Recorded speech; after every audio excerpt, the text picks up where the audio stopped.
আল্লাহ রাব্বুল আলামিন কোরআনে কারিমের মধ্যে ইরশাদ করেছেন, কুল্লু নাফসিন যায়িকাতুল মাউত।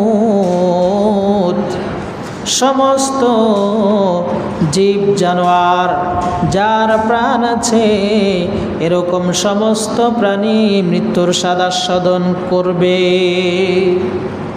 দুনিয়ার মধ্যে এমন কোনো মানুষ নাই, পৃথিবীর শুরুলগ্ন থেকে আজ পর্যন্ত এমন কোনো মানুষ নাই যে এখনো জীবিত আছে। এটা সম্ভব নয়, এটা সম্ভব নয়, কারণ এটা চিরাচরিত সত্য, যার জীবন আছে তার মৃত্যু আছে।